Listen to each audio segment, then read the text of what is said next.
আমরা চাই আমাদের যোগ্যতা অনুযায়ী, আমাদের পরিশ্রম অনুযায়ী আমাদের যে সম্মান দেওয়া দরকার সেই সম্মানটা আমাদেরকে যেন দেয়।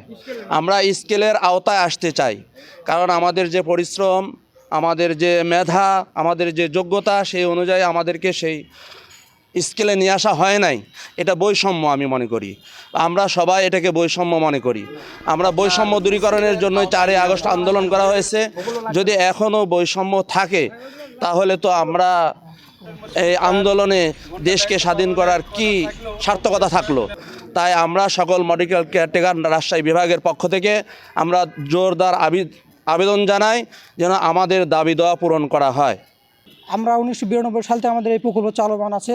আমাদের 7ম পর্যায়ের প্রকল্প 31 ডিসেম্বর 2024 সালে সমাপ্ত হয়েছে। 8ম পর্যায়ে প্রকল্পের কার্যক্রম আমাদের চলমান আছে। আমরা আমাদের যে দায়িত্ব পালন করে আসছি, আমাদের যে শিক্ষাকেন্দ্র পরিদর্শন সহ অফিস সকল দায়িত্ব পালন করে আসছি। 8ম পর্যায়ের প্রকল্প আমরা যতদূর জেনেছি আমাদের জন্য একটা স্কেল প্রস্তাবনা দেওয়া আছে। এখন আমরা যতদূর জানি আমাদের ফাইলটা অর্থ মন্ত্রণালয়ে আছেন।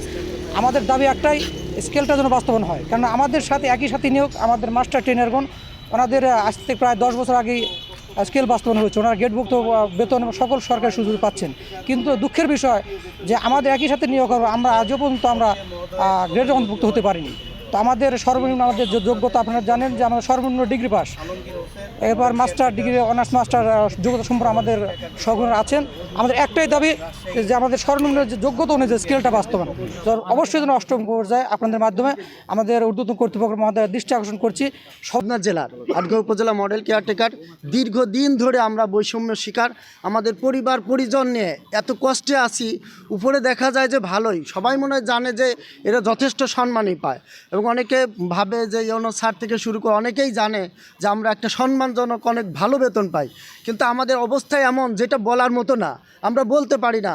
বেতন নিয়ে তারপরে 3 মাস পর পর আমাদের বেতন হয় দীর্ঘদিন ক্ষেপণ করে করে, এবং ঈদের সময় কয়েকটা ঈদ পরবর্তী কয়েকটা ঈদ ধারাবাহিকভাবে গিয়েছে, যেটা আমরা সেই সময় সম্মানই পাই নাই।